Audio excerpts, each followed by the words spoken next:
அந்த நாட்டை ஆண்டுகிட்டு இருந்த அரசருக்கு 3 மகன்கள் இருந்தாங்க. தனக்கப்புறம் நாட்டை யார்கிட்ட ஒப்படைக்கிறது அப்படின்னு முடிவெடுக்கிறதுக்காக அவங்க 3 பேத்துக்கு நடுவுல ஒரு போட்டி வச்சாரு அரசர்.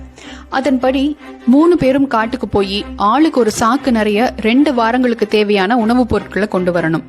அத அந்த நாட்டில் உள்ள பிரஜைகள் 3 பேருக்கு கொடுக்கணும். ஆனா என்ன பொருட்கள் கொண்டு வந்திருக்காங்க அப்படின்னு அரசருக்கு பிரிச்சு காட்ட வேண்டிய அவசியம் இல்ல அப்படின்னு சொன்னாரு.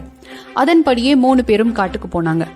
முதல் மகன் மரத்து மேல ஏறி நல்ல பழங்களை எல்லாம் பறிச்சு ஒரு மூட்டை கட்டினாரு.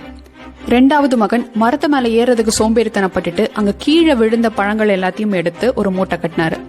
3வது மகன் சரி இது யாருக்கோ ஒருவருக்கு கொடுக்கறது தானே, அப்பா கிட்டையும் இது என்னன்னு பிரிச்சு காட்ட வேண்டிய அவசியம் இல்லையே அப்படின்னு நினைச்சிட்டு அங்கிருந்த குப்பைகள் எல்லாம் சேகரிச்சு ஒரு மூட்டை கட்டினாரு.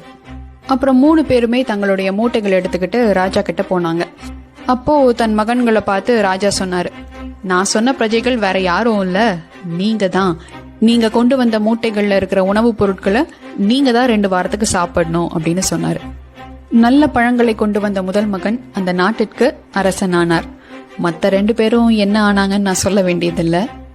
பெரும்பாலும் நம்ம மனிதர்களுக்கே உண்டான ஒரு குணம் இருக்குங்க. எப்பவுமே நமக்கு அப்படின்னா பார்த்து செய்வோம். இதே அடுத்தவங்களுக்கு அப்படின்னா கொஞ்சம் மேம்போக்கா அவங்களுக்கு தானே அப்படின்னு கேர்லெஸ்ஸா பண்ணுவோம். ஆனா நாம செஞ்சது நமக்கே திரும்பி நடக்கும் போதுதான் அந்த தவற உணர்வோம். ஒரு விஷயத்த மட்டும் நல்லா ஞாபகம் வச்சுக்கோங்க, நாம இந்த உலகத்துக்கு என்ன கொடுக்கறோமோ அதுதான் இந்த உலகத்துக்கிட்ட இருந்து நமக்கு திருப்பி கிடைக்கும். அன்பு கொடுத்தீங்கன்னா அன்பு கிடைக்கும், வெறுப்பை கொடுத்தீங்கன்னா வெறுப்பு கிடைக்கும்.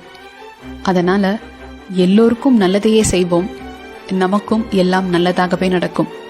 நன்றி.